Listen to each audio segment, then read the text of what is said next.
A minha bisavó e o meu avô contam que há muitos anos atrás eles moravam em uma fazenda no interior do Paraná. A família era grande e cada dia era a vez de um buscar água em um poço que ficava próximo a um campo, aonde havia uma cerca com alguns gados. A minha bisavó conta que nem ela e nem os irmãos mais velhos permitiam que os irmãos mais novos fossem sozinhos, sem a companhia de um adulto. O meu avô, com seus 12 anos de idade, não gostava de ser protegido e já queria se tornar um homem. Até que um dia a minha bisavó não se sentia bem. E ela estava sozinha com o meu avô e os irmãos mais novos em casa. Os filhos mais velhos trabalhavam na fazenda para colher o plantio.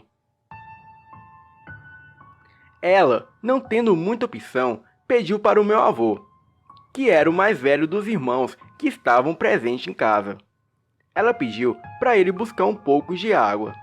Ela logo lhe explicou um outro caminho, um pouco mais longe, mas que daria para outro poço. Mas o meu avô, muito teimoso, a desobedeceu e foi para o poço mais próximo. Chegando lá, ele viu uma garota atrás da cerca, onde ficava o gado. Todos que passaram por essa experiência, inclusive os irmãos e o tio do meu avô, relatam que essa menina tinha aproximadamente uns 8 anos de idade, cabelos escuros e um vestido florido. E ela sempre chamava as pessoas pelo nome.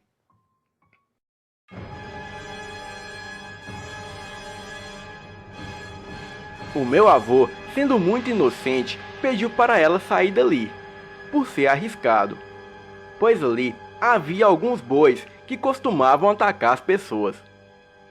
Mas a garota se recusava a sair dali. E o meu avô, muito inocente, tentava fazer amizade com aquela garota. E ela dizia apenas as seguintes frases: "Oi, eu quero ir na sua casa, mas o meu pai é bravo. Não posso sair daqui." Mas o meu avô falava que conversaria com o pai dela, para ele deixar ela brincar. Ou então, ele levaria o seu pai para a minha bisavó convencê-lo. O meu avô era muito inocente, e logo ele chegou perto da cerca e estendeu a mão para a garota. Ele logo estranhou, porque a menina começou a repetir isso muito rápido. E o meu avô conta que viu algo que nunca vai esquecer. A face da menina se transformava em outros rostos, até que ela foi ficando com uma fisionomia de um bicho e uma voz grossa. E ela continuava dizendo a mesma frase, porém com uma voz diferente e com uma face de um bicho que parecia ter focinho e pelos ao redor do seu rosto e por todo o seu corpo. O meu avô não pensou 2 vezes e saiu correndo, e acabou nem pegando a água. Ele disse que demorou 6 horas para chegar em casa, pois ele não conseguiu achar o caminho e se perdeu em uma mata. Ele conta também que nesse dia ele pode ter se perdido por conta daquela menina, e que ela poderia ser o bicho da mata. Aliás, ele pegava aquele caminho todo dia e nunca havia visto uma mata por lá. Depois de 6 horas sumido, todos já haviam procurado ele pela cidade. A minha bisavó ficou em pânico. E logo então, o meu avô apareceu, chorando e tremendo, e logo contou o que havia ocorrido. E na hora que ele contou a história e a desobediência que ele havia cometido, a família inteira sentou na sala e foi conversar com ele. Todos ali disse para ele nunca mais ir ali sozinho, e que o motivo de não deixar os mais novos irem sozinho até lá, era porque ali havia o espírito daquela menina, que aparecia para as crianças. E todos da família já haviam visto aquele espírito. A minha bisavó conta que aquele espírito está preso naquele lugar desde quando ela tinha apenas 10 anos. Depois daquilo, o meu avô nunca mais foi buscar água sozinho.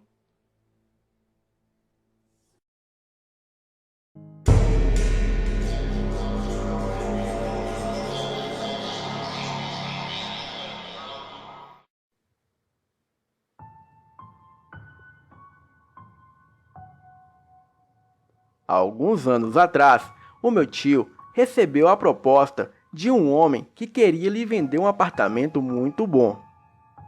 O apartamento estava muito barato e também por ser completamente mobiliado. O antigo dono não quis levar absolutamente nada. Ele só queria vender o mais rápido possível.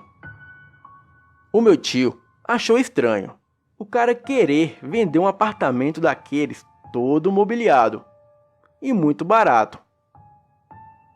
E por isso, ele foi dar uma olhada na papelada e pesquisar para ver se tinha algum problema na justiça. Mas, no entanto, estava tudo numa boa. Ele desconfiou, mas como não tinha nada comprovando irregularidade, ele comprou o apartamento. E o ex-dono se mandou dali, muito rápido. Um tempo depois, o meu tio vendeu o apartamento para 2 mulheres. Acho que eram 2 irmãs, não me lembro. E essas mulheres tinham um cachorro. Elas acharam legal o apartamento e ficaram numa boa. Porém, 2 semanas depois, elas ligaram de volta para o meu tio e perguntaram se ele não queria comprar o apartamento de volta. O meu tio achou isso muito esquisito e perguntou o motivo. E elas falaram.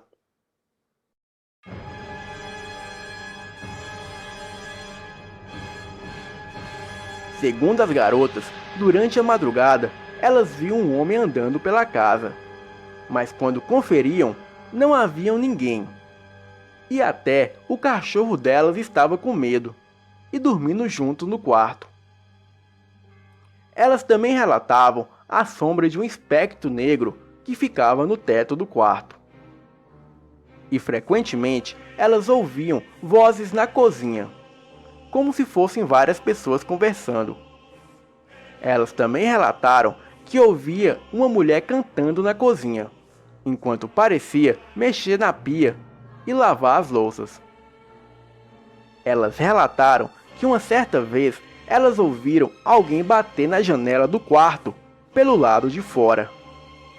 Mas isso era impossível, porque o apartamento ficava no quarto andar.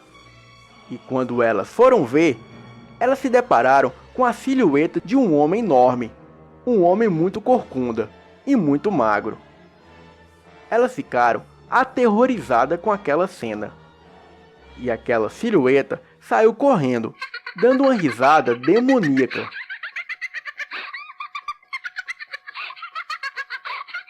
Elas chegaram até a pregar uma cruz de madeira na parede do quarto, para ver se aliviava as coisas. Porém, quando chegaram em casa, depois do trabalho, elas se depararam com a cruz invertida, ali na parede. Muito incomodada com a situação, elas chamaram um padre para benzer a casa.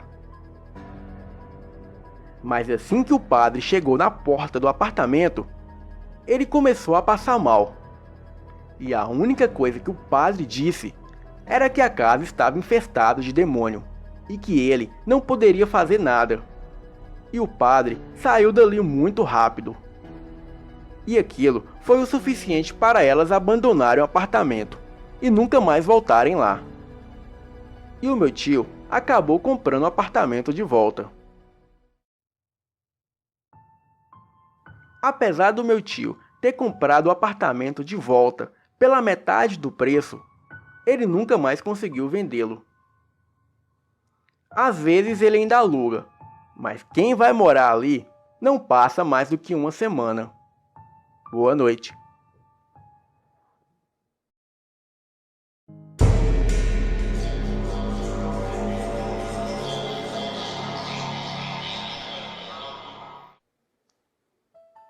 Sou de Cuiabá, Mato Grosso, e tenho 19 anos. Tudo começou num certo dia, quando uma irmã da igreja veio falar com a minha mãe depois do culto. Eu tinha entre 10 e 12 anos, quando esta irmã disse à minha mãe que teve uma revelação e havia um espírito de bruxa na minha casa. Eu não estava perto nessa hora, e a minha mãe falou apenas para o meu pai. Poucos dias depois, estava fazendo muito calor. Cuiabá, né? E como somente no quarto dos meus pais havia ar-condicionado, eu e o meu irmão acabamos indo dormir lá. Nesta noite, eu comecei a ter terríveis pesadelos com uma bruxa. No sonho, ela abria a porta do quarto da minha mãe e falava que ia explodir tudo, e ficava arrastando as unhas nas paredes, com aquele som infernal e agoniante. E logo após, ela entrou no banheiro, pois o quarto é suíte. Ela se fechou ali dentro e explodiu. Então, eu logo acordei suado e, assustado, imediatamente acordei os meus pais. Chorando muito, eu contei o que havia sonhado. Os meus pais oraram, e o restante da noite eu consegui dormir normal. Porém, aquilo não havia terminado. Passei cerca de 3 dias tendo pesadelos com essa bruxa e dormindo muito mal. E para piorar mais a situação, eu comecei a vê-la pessoalmente, ou seja, acordado, na minha frente. Eu a via correndo pela casa, arrastando as unhas nas paredes, exatamente como no meu sonho. Aquilo era tão atordoante que a minha mãe teve que faltar no serviço para ficar comigo em casa. A bruxa era horripilante. Ela tinha baixa estatura, cerca de 1,5 m, e era exatamente como descrevem em filmes, com um narigão, queixo grande e pontudo e com uma verruga, e tinha os cabelos todo espetado, como se tivesse levado um choque. E eu era o único que via essa bruxa. Como a minha mãe tinha faltado do serviço, ela pediu para que eu tocasse clarinete para ela ouvir um pouco. A minha mãe se sentou e eu comecei a tocar, pois eu tocava clarinete na orquestra da minha igreja desde os meus 8 anos de idade. A minha mãe se sentou e eu comecei a tocar. E neste mesmo momento, o chuveiro do quintal da minha casa se abriu sozinho. Ou seja, começou a sair água sem ninguém tê-lo ligado. Eu e a minha mãe fomos lá no fundo verificar e deixei o instrumento na sala. E nisso, o chuveiro se fechou sozinho. Porém, o chão estava todo molhado, como se o chuveiro realmente tivesse sido ligado por alguém. Enquanto nós estávamos no fundo da casa, o clarinete que eu havia deixado na sala começou a tocar, mas não era uma melodia. Era como se alguém o tivesse assoprado mesmo, sem nenhuma nota, só aquele som de vento. Isso durou uns 4 segundos, tempo suficiente para notarmos que aquilo não era coisa de nossa cabeça. Logo após isso, a minha mãe orou comigo, e nunca mais vi e nem sonhei com a tal bruxa. Até hoje eu falo e agradeço a minha mãe por estar aqui quando isso aconteceu, porque ninguém acreditaria em mim. Mas como ela viu e ouviu, ela confirma. Hoje tem cerca de 6 a 8 anos que eu não vejo mais nada. Mas isso me deixou muito traumatizado. Este é o meu relato. Boa noite.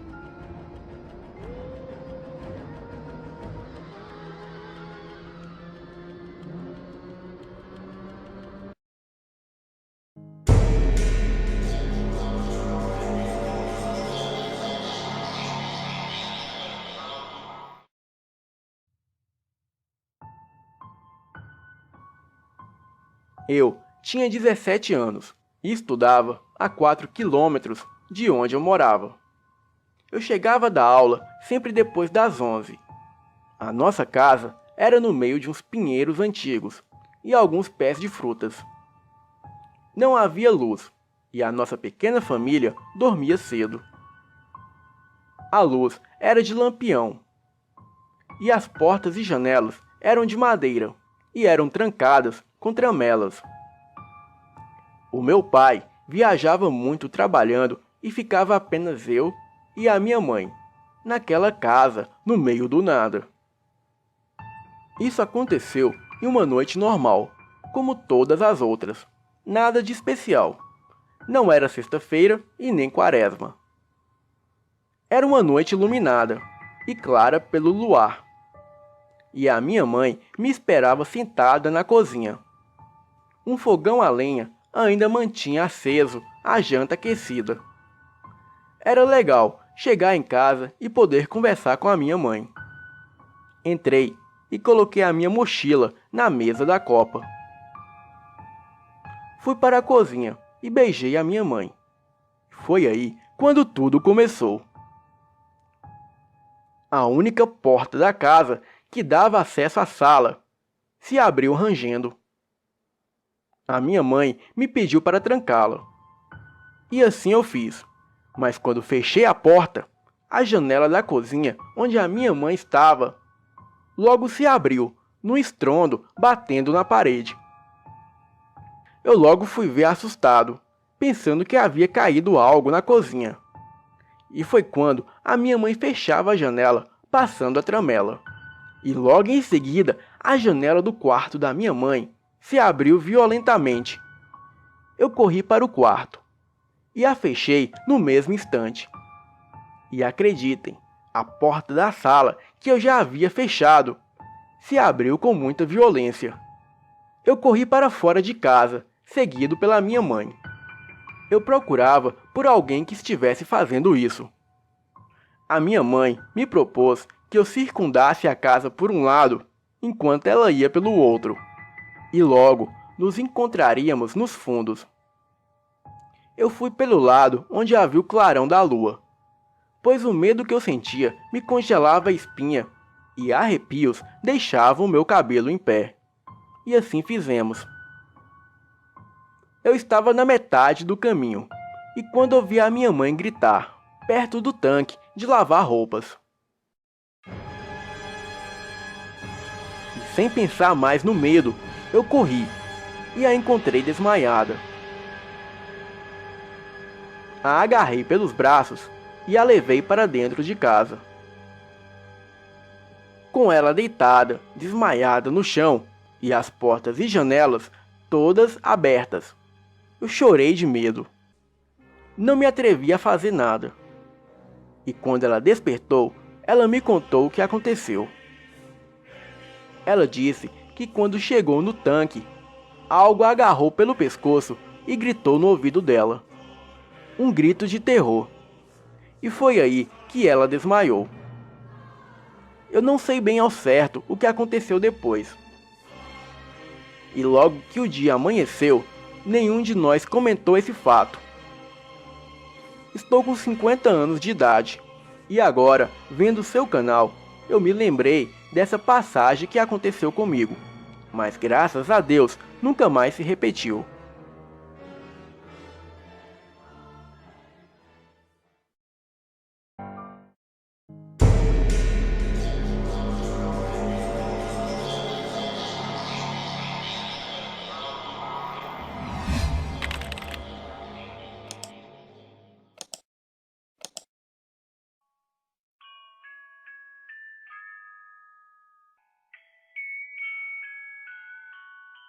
Essa história que vou contar aconteceu quando eu ainda era adolescente e morava em Serra Talhada, no sertão pernambucano. Na época, eu tinha 17 anos e, como todo adolescente, gostava de viajar.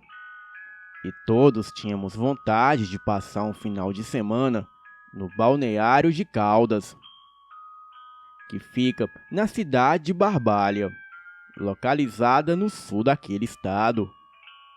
Fizemos então os preparativos para a nossa aventura. Porém, combinamos que não iríamos ficar em um hotel, pois assim poderíamos aproveitar bem as noites. Ficaríamos em um lugar que chamam de o Cruzeiro, onde durante o dia muitas pessoas costumam acampar. Mas dizem que à noite o local se torna mal assombrado. Bem, tudo correu às mil maravilhas durante o dia. Nos divertimos muito no balneário e ao entardecer fomos ao tal cruzeiro para passar a noite. Éramos 8 pessoas, 4 homens e 4 mulheres. Levamos apenas uma barraca e vários colchonetes. Fizemos uma fogueira e ficamos conversando besteira. A vista de lá era muito linda. O céu estava limpo e a lua cheia clareava bastante. Até então havia ocorrido tudo bem. Porém, o resto de nossa noite iria se transformar num pesadelo dos mais horríveis. Mais tarde da noite, começamos a ouvir um barulho que vinha da mata próximo onde estávamos. Pensamos em algum animal, mas com a fogueira acesa, ele não se aproximaria. Mas logo começamos a ouvir sussurros vindo da mata. E esse sussurro, somado com o assobio do vento daquela noite, deixava o ambiente ainda mais sinistro e carregado. Tentamos ficar calmos para não assustar as meninas. Porém, estávamos temerosos, pois nenhum de nós tinha trazido nenhuma espécie de arma. Foi quando a minha namorada deu um grito e todos se levantaram assustados. Ela disse ter visto uma silhueta passando na mata. Bem, não tinha mais como manter a calma. Estávamos realmente apavorados. Para voltar ao vilarejo onde ficava o balneário, tínhamos que atravessar a mata. Então resolvemos que só voltaria quando amanhecesse. E neste momento, começamos a ver vultos aparecerem da mata, um depois do outro, até formar um total de 10 vultos. Apontavam para nós e cochichavam palavras incompreensíveis. Chamavam nossos nomes e davam gargalhadas. De repente, se viraram e voltaram para a mata. Porém, aleatoriamente continuavam chamando os nossos nomes de dentro da mata. Pedimos para as meninas ficarem dentro da barraca, enquanto decidíamos o que fazer. Resolvemos que 2 de nós ficariam, e 2 iriam ver o que estava acontecendo. Foi um erro. Não deveríamos nunca ter ido atrás daqueles vultos. Eu e outro colega pegamos um pedaço de pau e seguimos com muito medo, mas não podíamos demonstrar. E quando entramos na mata, comecei a sentir uma fadiga nas pernas. Ouvia gritos e gemidos de desespero.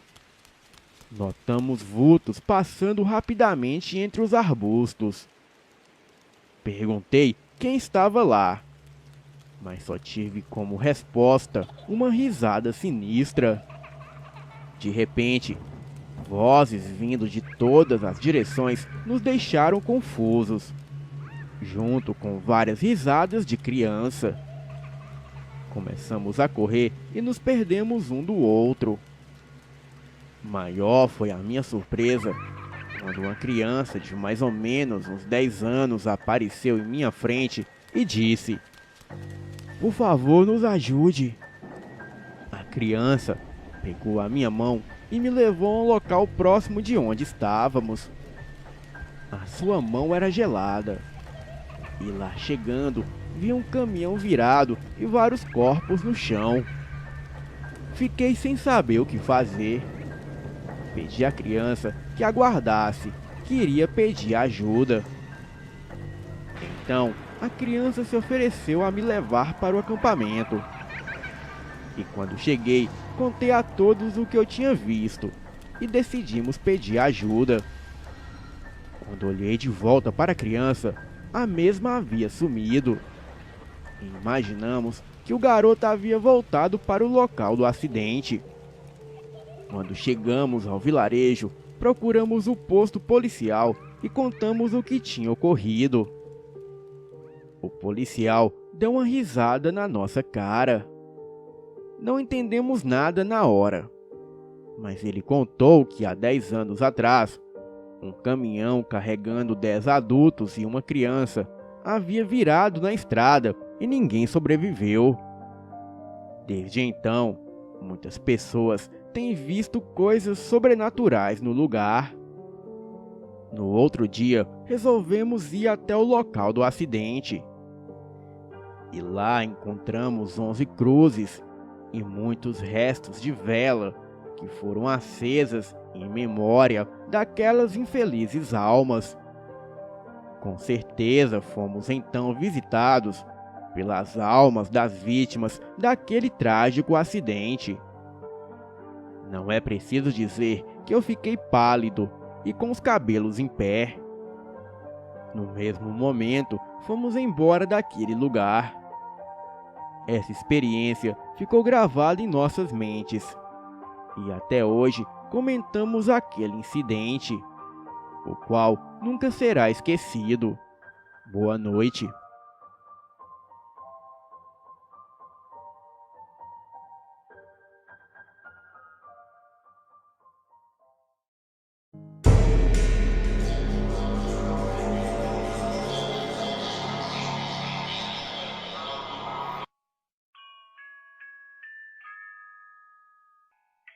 Boa noite, sou de Cuiabá, Mato Grosso, e tenho 19 anos. Tudo começou num certo dia, quando uma irmã da igreja veio falar com a minha mãe depois do culto. Na época, eu tinha 12 anos de idade. Essa irmã disse para a minha mãe que teve uma revelação, e que nesta revelação havia um espírito de bruxa na minha casa. Poucos dias depois, estava fazendo muito calor. E como só no quarto dos meus pais tinha ar-condicionado, eu e meu irmão acabamos indo dormir lá. E nesta noite, eu comecei a ter terríveis pesadelos com uma bruxa. No sonho, ela abria a porta do quarto da minha mãe e falava que ia explodir tudo. E ficava arrastando as unhas na parede, com aquele som infernal e agoniante. Logo após, ela entrou no banheiro, fechou a porta e explodiu. Então, eu acordei suado. E muito assustado, imediatamente acordei os meus pais. Eu estava chorando muito e contei o que havia sonhado. Os meus pais oraram e o restante da noite eu dormi normal. Porém, o pesadelo não havia acabado. Passei cerca de 3 dias tendo pesadelos com essa bruxa e dormindo muito mal. E para piorar mais a situação, comecei a vê-la pessoalmente. Ou seja, acordado na minha frente. Eu a via correndo pela casa, arrastando as unhas nas paredes, exatamente como no sonho. Era tão atordoante que a minha mãe teve que faltar no serviço para ficar comigo em casa. A bruxa era horripilante, com baixa estatura, cerca de 1,5 metros. Era exatamente como descrevem em filmes, com narigão, queixo grande e pontudo como uma verruga, e tinha os cabelos todos desgrenhados, como se tivesse levado um choque. E apenas eu era o único que via esta bruxa. E como a minha mãe tinha faltado do serviço, ela pediu que eu tocasse um pouco de clarinete para ela ouvir, pois faço parte da orquestra da minha igreja desde os meus 8 anos de idade. A minha mãe então se sentou e eu comecei a tocar. Neste mesmo momento, o chuveiro do quintal da minha casa abriu sozinho. Ou seja, começou a sair água sem ninguém tê-lo ligado. Eu e minha mãe fomos lá no fundo da casa verificar. Então, eu deixei o instrumento na sala. E nisso, o chuveiro fechou sozinho. Porém, o chão estava todo molhado. Como se o chuveiro realmente tivesse sido ligado por alguém. E enquanto nós estávamos no fundo, o instrumento que eu havia deixado na sala começou a tocar sozinho. Porém, não tocava uma melodia. Mas era como se alguém tivesse o assoprando mesmo, sem nenhuma nota. E isso durou uns 4 segundos. Tempo suficiente para perceber que não era coisa da nossa cabeça. E logo após isso, a minha mãe orou comigo. E a partir daí, eu nunca mais vi e nem sonhei com essa bruxa. E até hoje eu agradeço a minha mãe por estar comigo quando tudo isso aconteceu. Porque ninguém acreditaria em mim. Mas como ela viu e ouviu, ela própria confirma. Hoje tem cerca de 6 a 8 anos que eu a não vejo. Mas isso me deixou muito traumatizado. E por isso que eu não gosto nem de ouvir falar de filmes de terror, que eu tenho medo. Boa noite.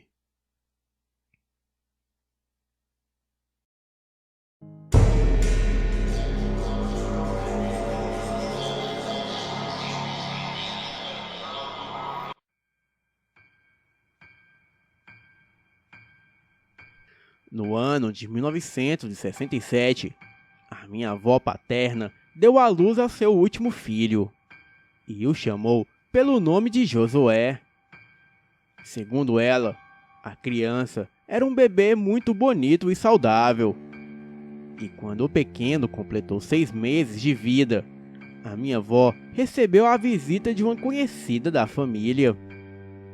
Então, ela convidou a mulher para entrar na humilde casa de ripas, muito comum no interior do Mato Grosso, local onde a minha avó vive até os dias de hoje.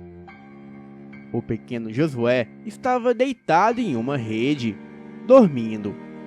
A mulher imediatamente fitou os olhos no garoto. A minha avó diz que ela sorriu e, virando-se para ela, disse: "Que lindo menino!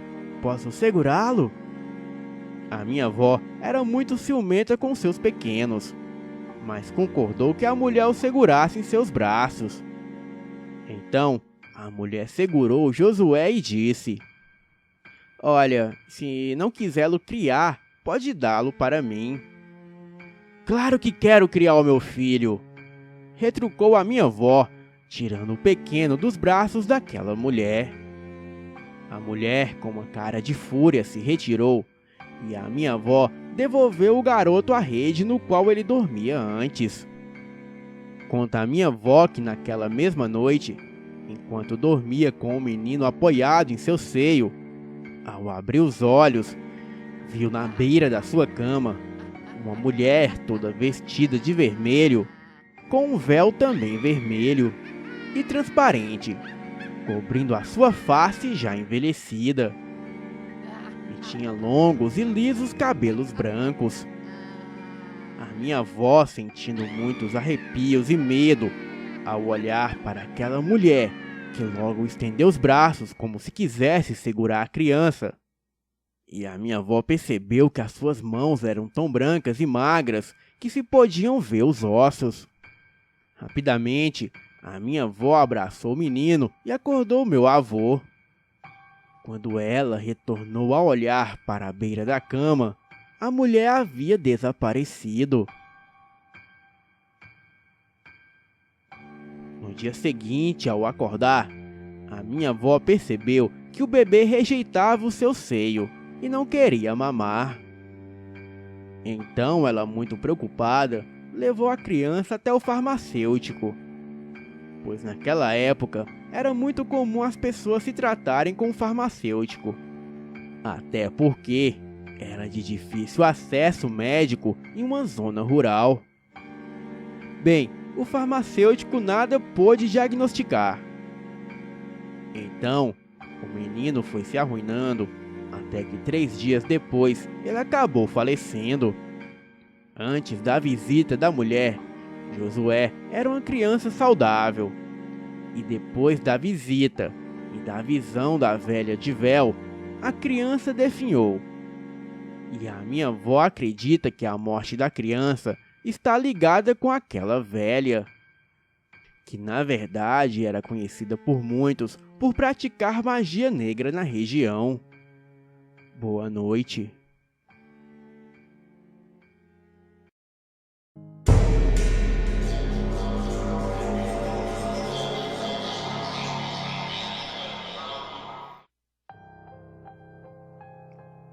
Este relato ocorreu com a minha avó, por volta dos anos 60, em Cuiabá, no Mato Grosso.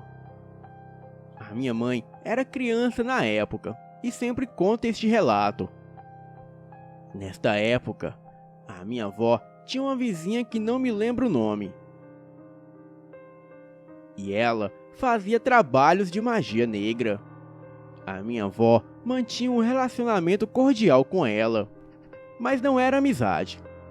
O marido dessa mulher trabalhava em uma hidrelétrica, que era a empresa que fornecia energia elétrica na época. Então, esta vizinha contou para a minha avó que iria fazer um trabalho para o seu marido morrer. E a minha avó ficou chocada com aquilo.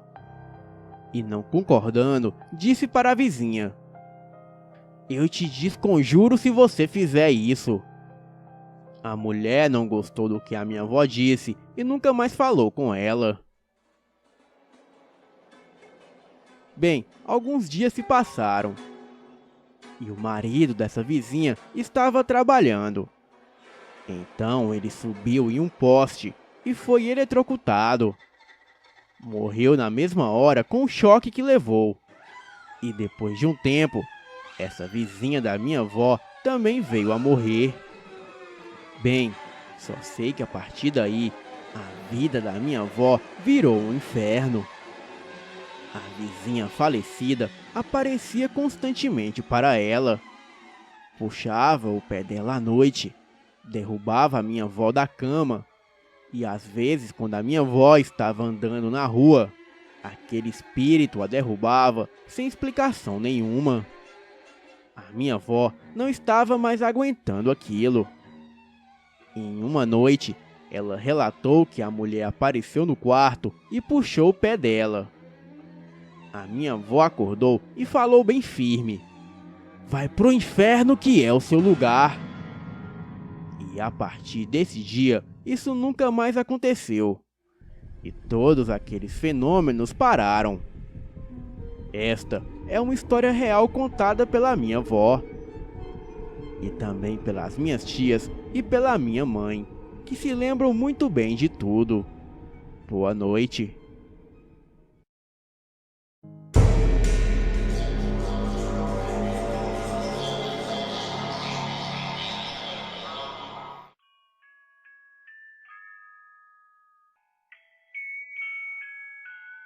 O que vou relatar aqui é realmente um fato que eu presenciei. Em 2004, quando eu tinha 14 anos, assim como hoje, tinha muita dificuldade em dormir à noite. Não era por medo ou por nada, pois dos meus 14 anos, eu só tinha atenção para o amor inatingível, no qual não vem ao caso. Bem, era uma noite normal, tranquila de verão, talvez primavera. Me lembro que não estava frio. Deitei na cama sem sono. Eu precisava dormir cedo, pois no dia seguinte eu tinha que ir para a escola. Mas deitar sem sono na cama é a pior coisa que se faz quando se tem dificuldades para dormir.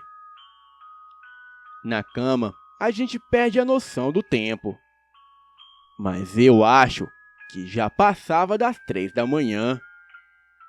Então, logo escutei o barulho da chuva cair no telhado. E em seguida, comecei a ouvir um choro seguido de uma risada estridente. Era um choro de bebê e uma risada maligna que também parecia vir do bebê.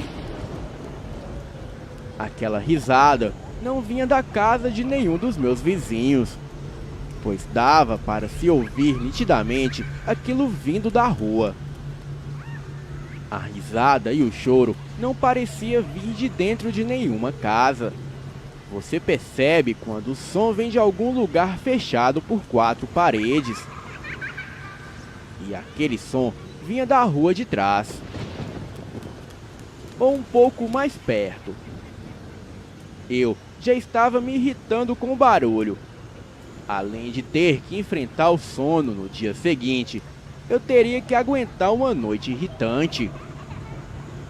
E foi quando eu ouvi um grito alto de um homem com voz forte. Parecia um grito de desespero, aquele do tipo de filmes de terror.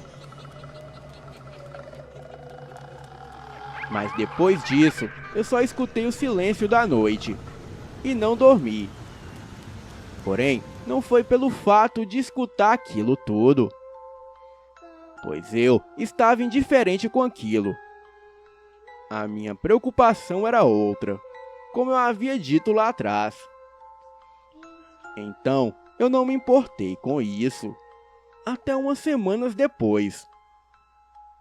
Essa parte eu nunca soube contar muito bem, mas vou tentar fazer o meu melhor. Em um final de semana depois disso, eu fui com uns amigos no sítio do avô de uma amiga nossa. Lugar muito bonito. E bem de noite, havia um monte de adolescentes em um lugar escuro no meio do nada.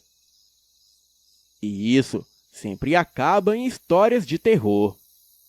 Mas ninguém conhecia nenhuma história boa. Então decidimos pedir para o avô da nossa amiga contar. Vocês sabem como é pessoa velha de cidadezinha. Sempre tem alguma coisa assustadora para contar. E eu me lembro das palavras dele. E o velho disse: eu não conheço nenhuma história de terror. Desculpem, mas vou contar uma coisa que um conhecido meu me contou há muito tempo atrás. Não é bem uma história de terror.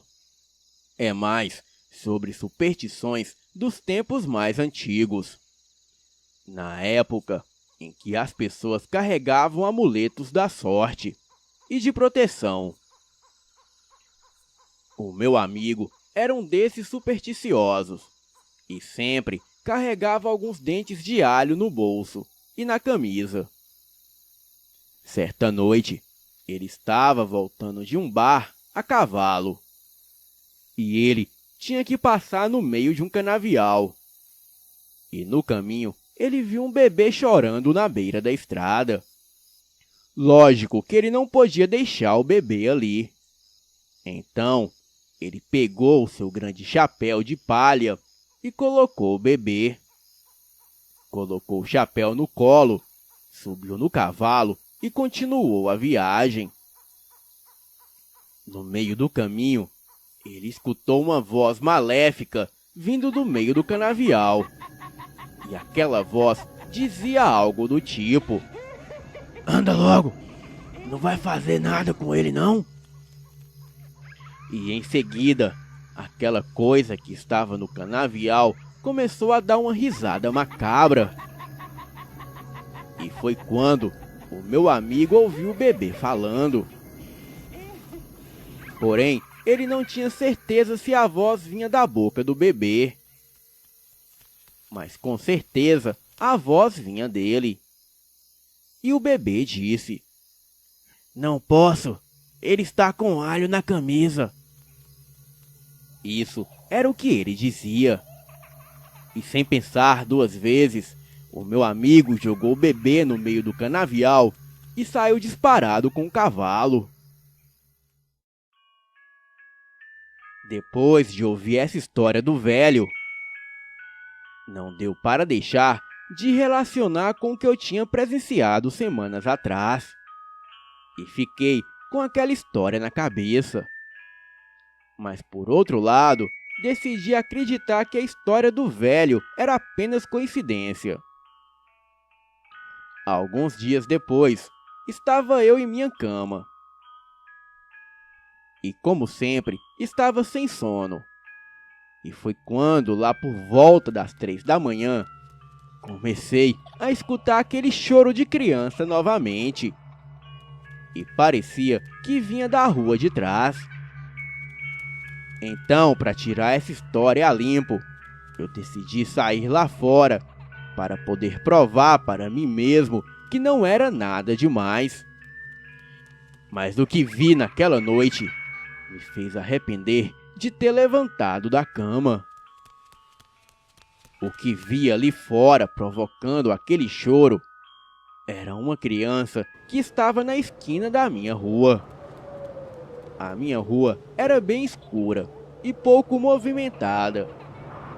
E naquela hora da noite, com certeza não haveria ninguém passando por ali. A criança estava a uns 30 metros de mim. Dei alguns passos para fora do portão da minha casa e pude ver melhor. Era um garoto de aproximadamente 10 anos de idade. Ele era bem magro. A sua pele era vermelha. E da sua cabeça saíam 2 chifres negros. E ele possuía um rabo comprido. E assim, eu pude ver que aquela coisa não era deste mundo. A criatura olhou diretamente para mim. E neste momento, eu percebi que aquele ser maléfico não tinha olhos. E no lugar dos seus olhos, haviam 2 buracos negros. A coisa abriu a boca, mostrando as suas enormes presas afiadas. Em seguida, apontou o dedo indicador na minha direção e deu aquela risada macabra. A mesma risada que escutei semanas atrás. As minhas pernas ficaram bambas e a criatura fez menção de vir em minha direção. Eu caí de costas. Me levantei rapidamente e corri para dentro. Entrei em casa tão afobado que nem me lembrava se havia trancado o portão no cadeado. Uns 10 minutos depois que o susto passou, peguei o meu celular e liguei para a polícia. Disse que havia uma criança chorando na esquina da minha casa, àquela hora da noite. A atendente me encheu de perguntas e pediu até que eu fosse lá e ficasse com a criança até a polícia chegar. Eu disse a ela que não e desliguei em seguida. Uns 10 minutos depois, eu vejo as luzes do giroflex passar pela minha rua. Fui até o portão e abri só o necessário para espiar. Mas como era de se esperar, aparentemente a polícia não encontrou nada. Queria muito ver a cara dos policiais a se depararem com o demônio em forma de criança. Depois daquele dia, eu nunca mais escutei o choro e nem as risadas. E até hoje não tenho uma opinião formada sobre isso. Mas acho que de certa forma o que eu vi tinha alguma ligação com a história do velho. Ou talvez fosse um demônio que se materializou no plano físico. Bem, eu tenho certeza que isso realmente aconteceu. Cabe a vocês acreditarem ou não. Mas eu gostaria de ouvir algumas opiniões construtivas. E se alguém sabe mais alguma coisa sobre algo do tipo, por favor, deixe nos comentários. Pois tudo isso que eu vi e presenciei foi real e não inventei nada aqui. Boa noite.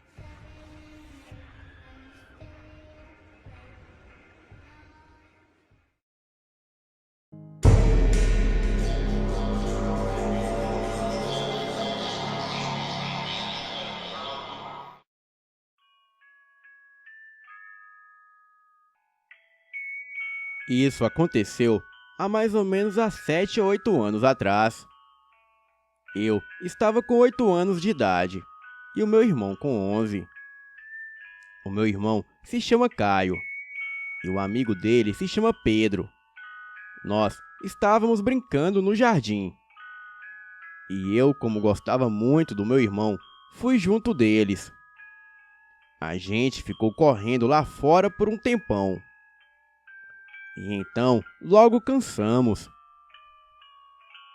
Onde moramos, tem uma pequena floresta que fica de um lado. E atrás da minha casa tem uma rua bem movimentada. Em frente da minha casa tem um trilho de trem que passa por perto da casa. Essa linha de trem corta a floresta. Porém, nenhum trem passa por ali.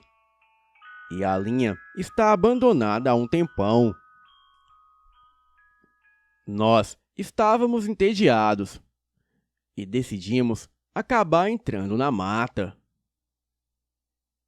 E aquilo era um grande erro para um garoto de 11 anos, um de 12 e um de 8. Estávamos andando pela floresta e nunca havíamos ido tão longe assim. Eu queria voltar para casa, mas os garotos queriam ficar. Então eu não conseguia voltar sozinho. Daí foi quando nós vimos os trilhos de trem. O Caio e o Pedro saíram correndo e eu fiquei ali parada e comecei a chorar. O Pedro, que era o bonzinho, voltou e falou que estava tudo bem e que eu não precisava chorar e que nós já estávamos indo embora.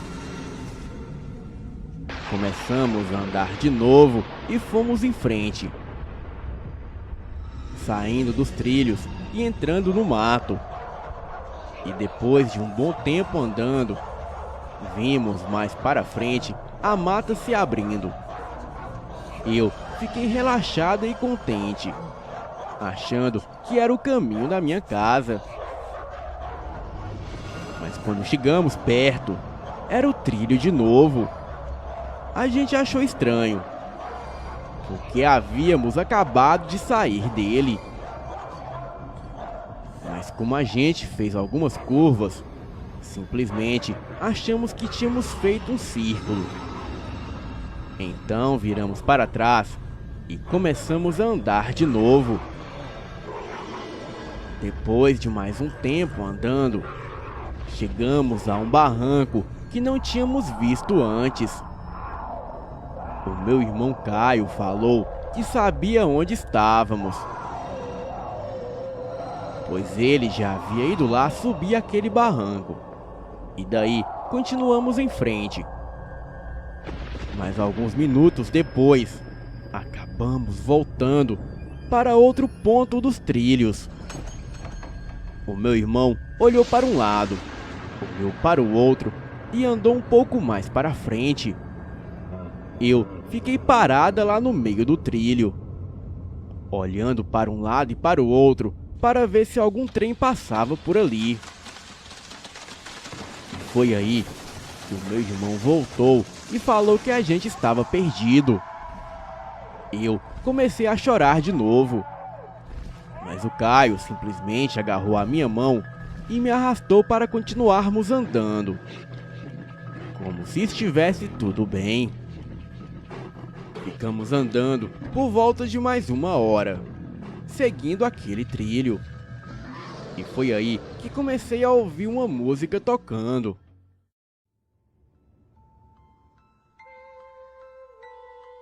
Era maravilhosa e parecia ser um flautista. A música tocava e parava, e depois de um tempo tocava de novo. Então começamos a seguir a música. Nós estávamos andando pelos trilhos e logo percebi que havia alguém andando em volta da gente. E depois de algum tempo, aquela música estava vindo de dentro da mata. E para continuar seguindo ela, eu tinha que sair dos trilhos. Sabia que aquilo era perigoso, pois nem sabia quem estava tocando aquela música. Logo então, a música parou de tocar e nós ficamos parados olhando para dentro da mata, para o lugar aonde tínhamos ouvido ela pela última vez. Logo, ouvi o som de alguém andando atrás da gente na mata. E a música começou a tocar na nossa frente, como se estivesse avisando que o perigo se aproximava. Eu não pensei 2 vezes e corri na direção da música. Ficamos andando por mais meia hora dentro da mata, ouvindo aquela flauta tocar. Aquela melodia tocava e parava, e às vezes fazendo a gente mudar de direção. O som daquela flauta não parecia estar muito longe, mas não conseguíamos ver de onde estava vindo o som. Nós não víamos mais ninguém naquela mata, e também não ouvíamos os passos de ninguém, o que é bem difícil de acontecer se tivesse mais alguém lá no meio do mato com a gente. E após um tempo andando, eu vi uma construção e a estrada.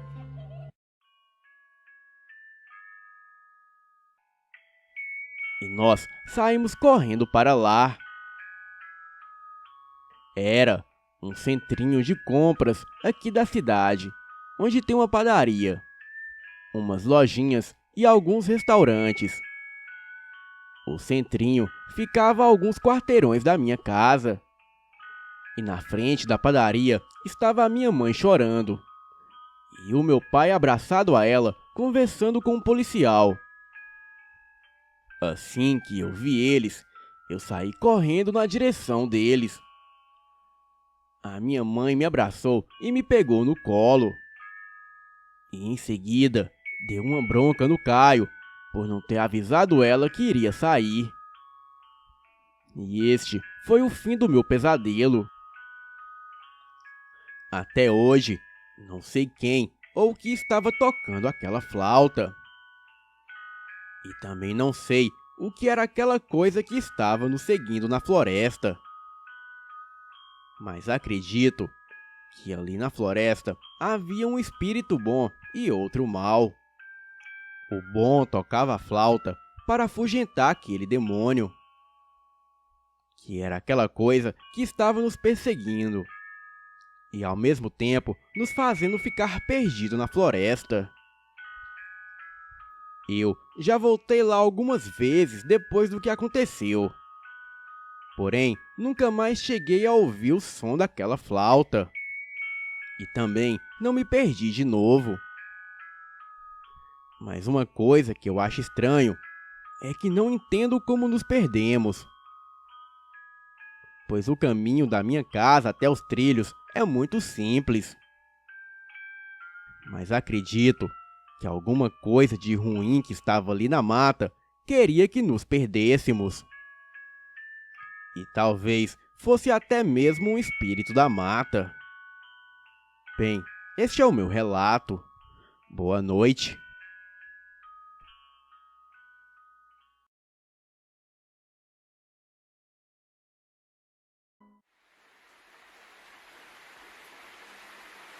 A cidade de Hull, na Inglaterra, vem sendo aterrorizada por crescentes relatos sobre uma estranha criatura que todos afirmam ser um lobisomem.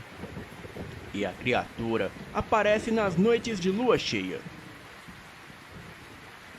Kingston upon Hull, ou apenas Hull, é uma cidade independente localizada no nordeste da Inglaterra,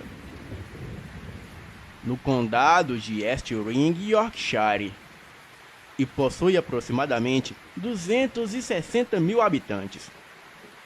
Por enquanto, 7 testemunhas afirmaram ter visto a criatura, que possui aproximadamente 2 metros de altura. A criatura se escondia em uma área industrial abandonada, na periferia de uma indústria abandonada. A criatura foi vista pela primeira testemunha próximo a um canal de drenagem de água.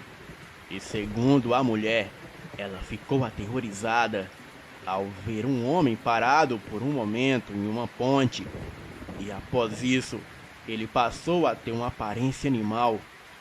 E em seguida, saltou em direção às árvores, correndo de forma sobrenatural.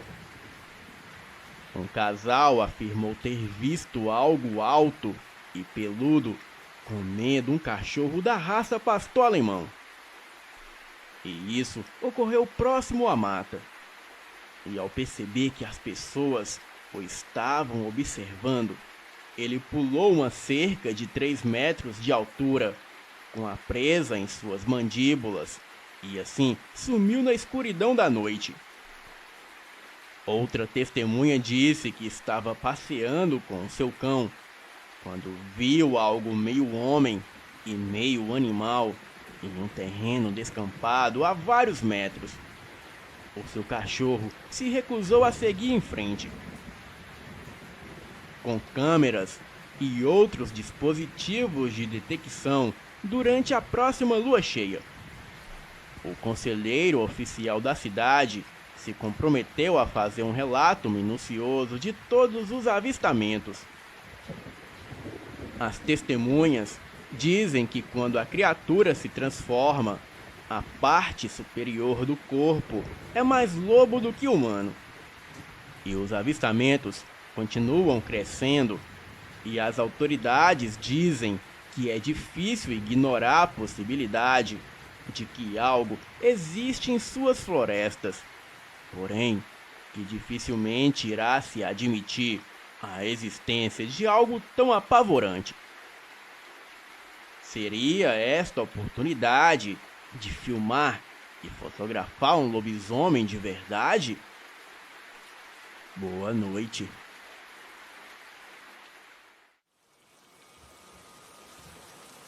Costumamos conhecer muitas histórias sobre bruxas queimadas na Europa durante a Idade Média. Porém, pouco se sabe sobre essas mulheres em nosso país. Mas se engana que quem pensa que as bruxas não lançavam seus malefícios por aqui.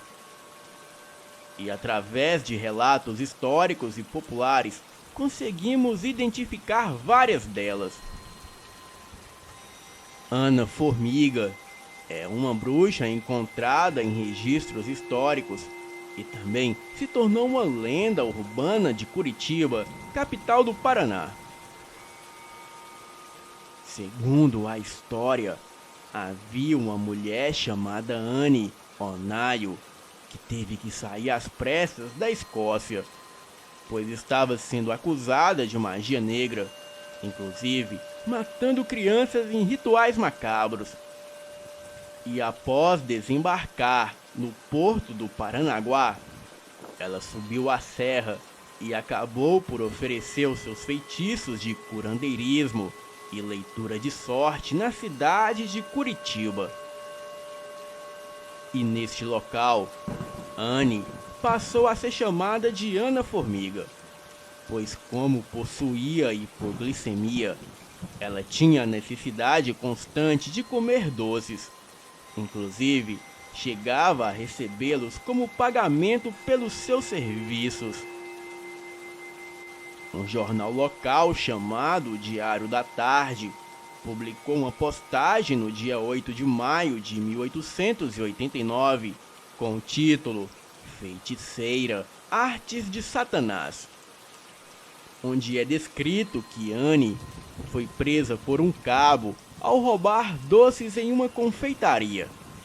Indignada por ter sido pega, a mulher prometeu que faria um feitiço para que o cabo perdesse a mulher amada. Dias mais tarde, a esposa do cabo acordou, foi abrir a janela da sua casa quando encontrou uma rã seca que tinha presa em suas pernas uma rosa branca, uma cruz na boca, formada pela justa posição de 2 pauzinhos, e um bilhete onde havia um feitiço.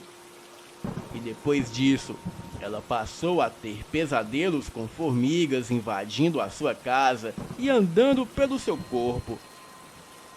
Uma semana depois, sofrendo com o feitiço, a mulher acabou morrendo de uma doença que os médicos da época não souberam identificar. Talvez em cidades grandes não se fale mais tanto em bruxas quanto em cidades do interior. E por aqui, as lendas que contam sobre essas bizarras criaturas são de apavorar o sangue, até mesmo daqueles que não acreditam no sobrenatural. Dizem que durante a noite, próximo às grandes florestas, as bruxas se transformam em bolas de fogo ou em animais, como grandes aves negras. É à noite que elas procuram sair para comer, pois para manter os seus poderes maléficos e vida prolongada, elas devem se alimentar especialmente do sangue de bebês não batizados.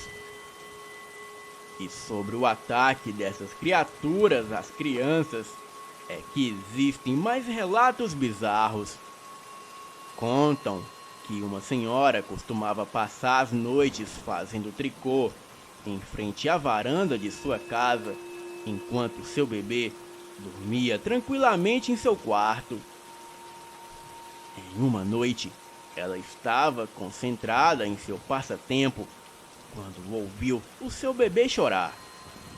Resolveu esperar um pouco para ir ver o que estava ocorrendo, pois não queria que o seu filho aprendesse que era só chorar, que isso iria lhe chamar a atenção. E enquanto esperava, ela viu que um dos seus vizinhos apareceu correndo e gritando: "Maria! Maria! Há uma ave negra enorme em seu telhado, mulher!"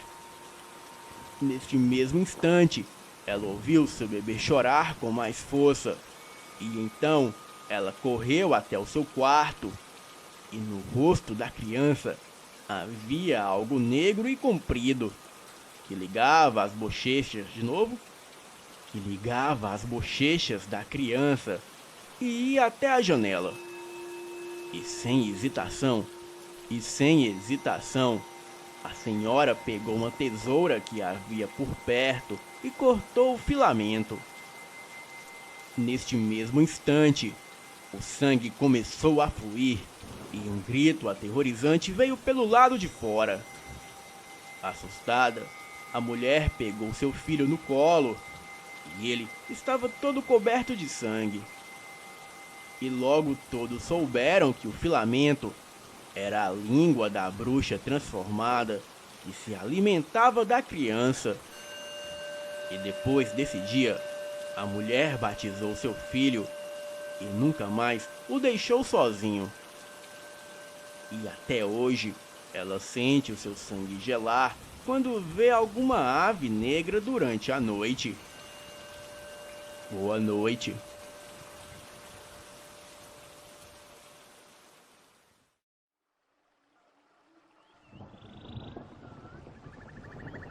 Esta é uma lenda urbana muito conhecida nos países onde cobras são utilizadas como animais de estimação. Dizem que uma mulher era louca por serpentes e o sonho dela era ter uma cobra python, pois ouvira dizer que ela possuía um temperamento muito calmo. E então, depois de muita procura, ela encontrou o espécime que desejara. Uma python de 3 metros de comprimento. A mulher morava em uma casa relativamente pequena, junto do seu filho de 5 anos de idade. E então, para acomodar a cobra, ela criou um pequeno espaço fechado no seu quintal, simulando o habitat natural do animal. Porém, o animal sempre fugia e costumava entrar em casa. A moça, sentindo-se culpada por ter um animal daquele porte confinado, ela resolveu deixá-lo andar livremente pela casa. E para acostumar o seu filho com a serpente, ela costumava os deixar juntos brincando. Uma manhã, ela percebeu que a cobra havia parado de comer. E já havia passado 5 dias, e a serpente não tocava em nada do que lhe era ofertada. Preocupada, ela consultou um veterinário, lhe perguntando se era normal uma cobra parar de comer. Bem, senhora, depende, disse o veterinário. Na natureza, por muitas vezes, as cobras têm que sobreviver por longos períodos sem comida. E eventualmente elas ficam vários dias sem comer, se preparando para uma grande refeição. Porém, cobras de estimação podem ficar entediadas com o que estão sendo alimentadas. Então, é necessário a senhora trocar periodicamente a comida que lhe é ofertada. A mulher seguiu o conselho do veterinário e comprou um novo tipo de alimento para o seu animal de estimação. Porém, a cobra ainda se recusava a comer. Em uma noite, a mulher acordou e encontrou a sua cobra de estimação deitada na cama ao lado dela. Ela estava estendida completamente em linha reta ao seu lado. Achando isso um pouco estranho, ela pegou o animal e o colocou na sala. Passado alguns dias, o seu filho estava brincando com a cobra no jardim, enquanto ela lavava louças na cozinha.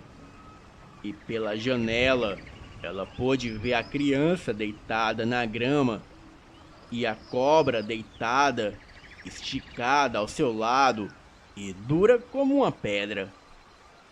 A mulher convenceu-se de que a cobra estava morrendo. Então, pegou o telefone e ligou novamente para o veterinário. Olha, doutor, a minha cobra de estimação está morrendo, disse ela. Bem, senhora, eu acho que não tem com que se preocupar, respondeu o veterinário. Basta continuar observando o comportamento da serpente. E se ela não comer até o final do mês, traga até o meu consultório. Ok, doutor, mas há outra coisa, disse a mulher. Na outra noite, eu a encontrei deitada na cama ao meu lado, e ela estava deitada em linha reta e totalmente rígida. Oh não, senhora, disse o veterinário preocupado. Você tem que se livrar da serpente o mais rápido possível. Por que, doutor? O que há de errado com ela? Perguntou a mulher. Isso, senhora, é o que as cobras fazem quando estão medindo você. Me medindo, doutor? O que você quer dizer com isso? Sim, senhora, te medindo. O objetivo